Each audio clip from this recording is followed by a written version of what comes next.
Hello, and welcome to revision tips for CIPS Level 2, Certificate in Procurement and Supply Operations, Module 3, Stakeholder Relationships.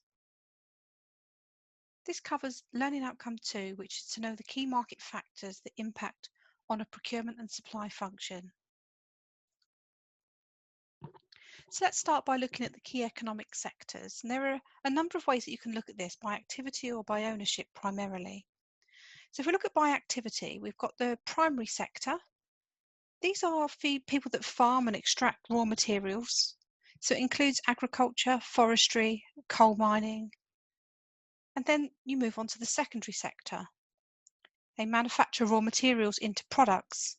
So for example, turning timber into furniture or milk into cheese or yogurt. The tertiary sector is the services sector. This will include personnel services such as medical, health and beauty and leisure services, and commercial services that serve other organisations such as retailers, advertising, marketing and communications. And then we've got the sectors by ownership.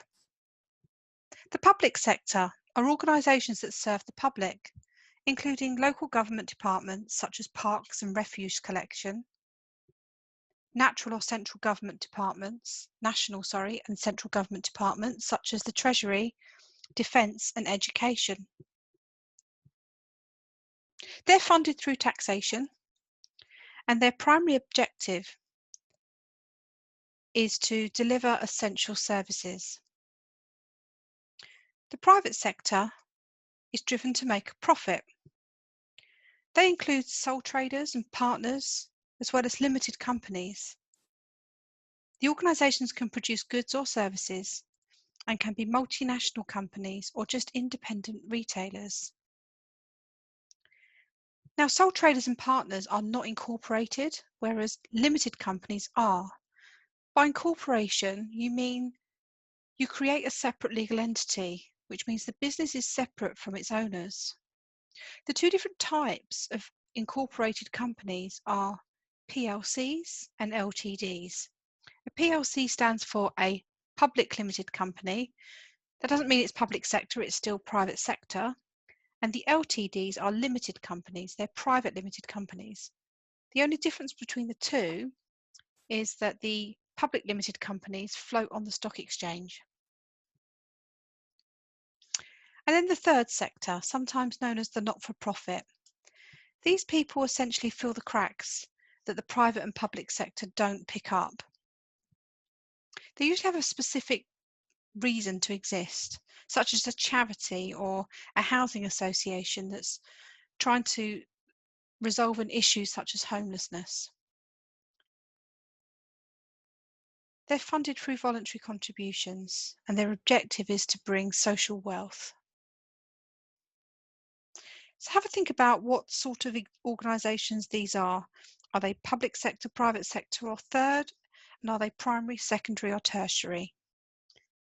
So Cancer Research UK Charity Store, Dell Computers, HSBC Bank, a domestic cleaning service, a postal office, or a fair trade farmer who produces wheat.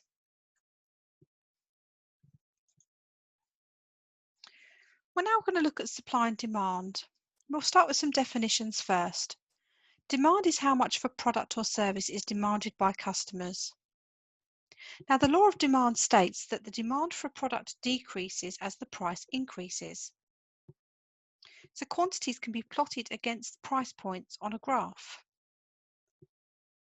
You need to read the graph from left to right, and a demand curve has a downward slope. So it starts at the top and slopes downward. It's the red one on the slide on the left-hand side. A business needs to ensure it can still make a profit at the lowest possible price point. Now, supply is the amount of products or service that's physically available. And the law of supply states that the supply of products will increase with price. So as the demand curve, supply quantities can be plotted against the price points on the graph. And again, you need to read the graph from left to right, and the supply curve has an upward slope going upwards. That's the blue line. And businesses will need to supply more at a higher price because it will increase their revenue and profit. Now, if a customer is willing to pay for a new trending product, such as a particular, I don't know, innovative technology, and as that increases, manufacturers will supply more and take advantage of the increase in price. Think about how many seats there are on an aeroplane. Let's say there's 300 seats on a plane. That's the physical amount of supply. If 300 people want to fly, then price and quantity will match. This is a point known as the equilibrium. But if the demand exceeds the 300 seats, that demand curve will move to the right and it will be crossing over the supply line at a higher point. The higher quantity will then demand a higher price.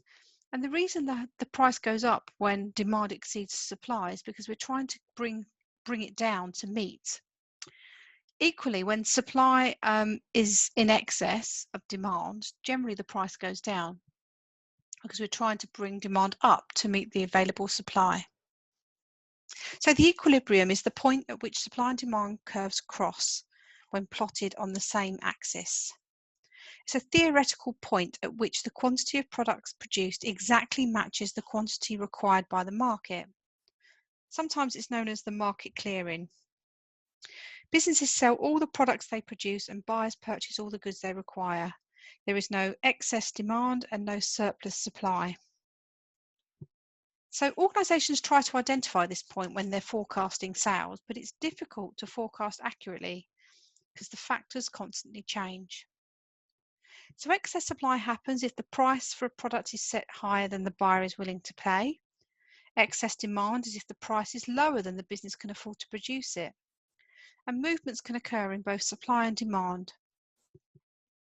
A change in price can result in a change of quantity sold, but the ratio between the two still remains the same. And shifts can occur in both supply and demand as well. So for example, during rainy weather, the demand for umbrellas will increase, even though the price remains the same. So the factors that affect supply and demand will include things like tastes, for example, people choosing coffee over tea, population, people are living longer and needs change as they get older, seasons and weather. A forecast for cold weather can cause people to stock up on heating fuel and other goods. Income or the country's economy. So if the country is going through a recession or people's income fall, they will have less money to spend on non-essential goods like luxury items. What about if there's availability of an alternative product, such as buying downloadable music rather than CDs?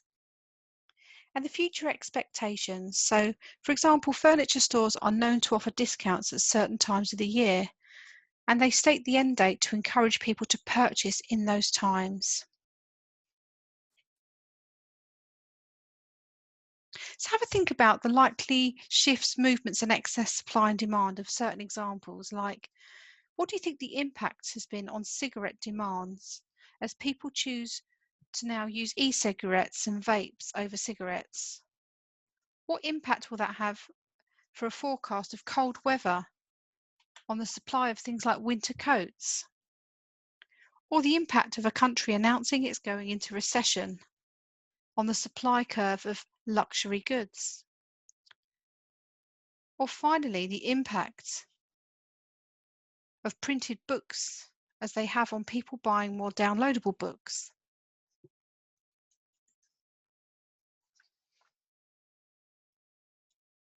I'm now going to introduce you to Porter's 5 forces. What impact can cost of change have on buyer power? Consider personal contracts you may have taken out that have a penalty clause if the contract is terminated early, like your broadband or mobile phone contract, your gas, electricity, or your mortgage. What impact does this have on you as the buyer? So as you can see, there are 5 forces: bargaining power of the buyer, or the supplier, the threat of substitutes, the threat of new entrants.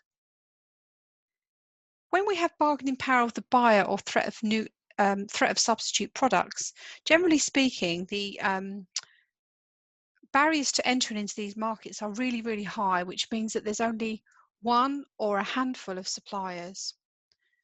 But in the bargaining power of the suppliers or threat of new entrants, in actual fact, the barriers to entry are much lower. So we end up with far more competition. This links nicely to the other table on this slide, which shows market competition. So let's look at the different levels. We've got perfect competition.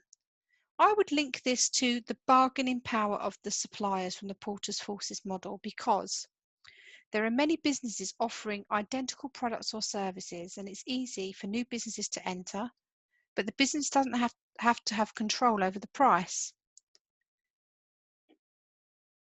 We've then got monopolistic competition, sometimes known as imperfect competition.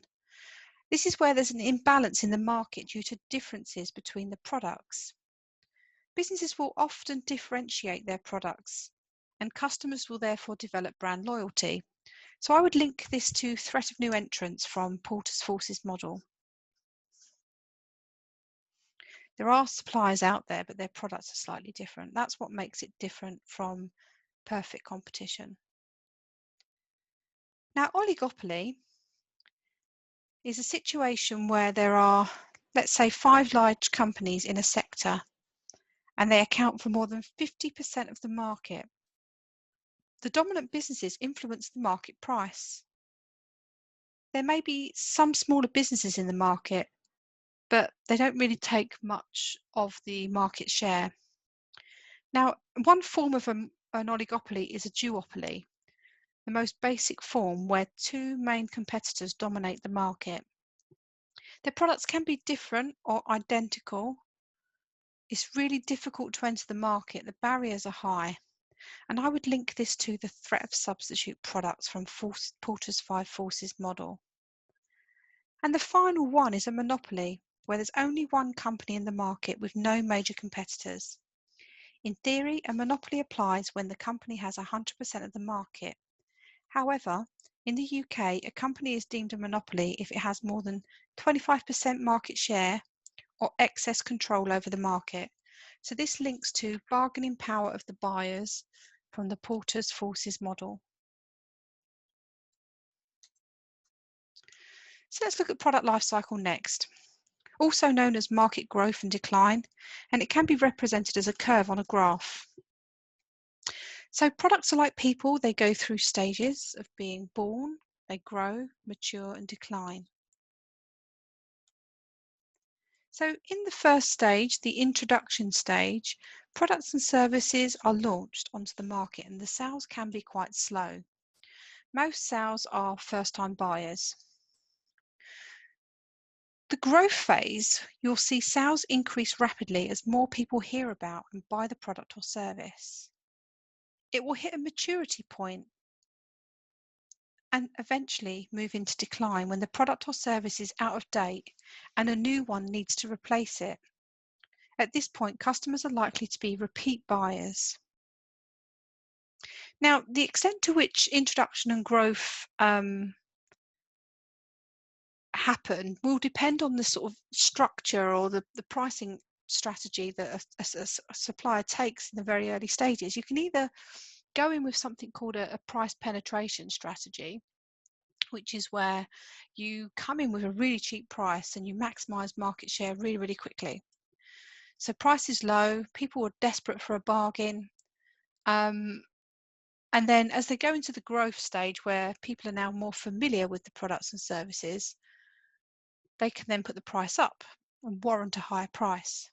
The alternative to that is price skimming, which is what the likes of Apple do when they launch new iPhone onto the market. They keep the price really, really high, which means only the rich, famous, and impatient people of the world can ever really afford it. But it's a very clever tactic because you always want what you can't have. So it keeps demand high, even though to some people it's out of reach. And then when it hits the growth phase, in actual fact, the price goes down, the complete opposite to the market penetration strategy. But by then, those that are willing to wait a bit longer feel like they're getting a bargain. And you'll see there is something on the end of this called the product extension. Every now and again, a product can make a comeback, like vinyl records have, or I think even cassette singles at some point have made a comeback.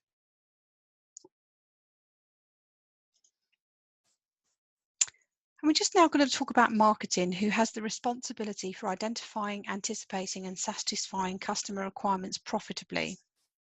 So let's look at the 4 functions that are incorporated into a marketing process.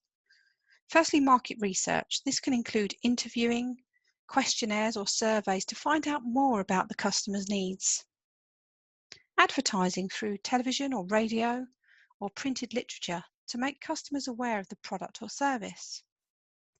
Promotions might be sending emails or having a stand at an exhibition, or special offers to drive awareness and encourage people to buy. And finally, public relations, such as press releases and sponsorship, or even lobbying or community relations in a cost-effective way to promote the business and its services and products. Now, depending on whether your organisation sells products or services, you may very well be looking at the 4 Ps marketing mix or the 7 Ps marketing mix.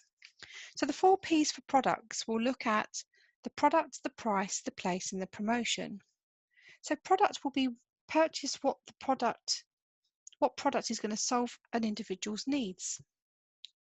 The price needs to be a price that your customer is prepared to pay.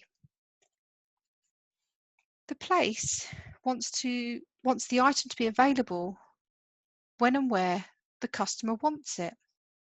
And the promotion is essential in alerting purchasers as to what is available. Now, as you move into services, those first 4 Ps are still relevant, but we get 3 extra Ps to make the 7 P marketing mix. So firstly, people, because with services, people buy from people, and purchasers judge a company based on the people they interact with.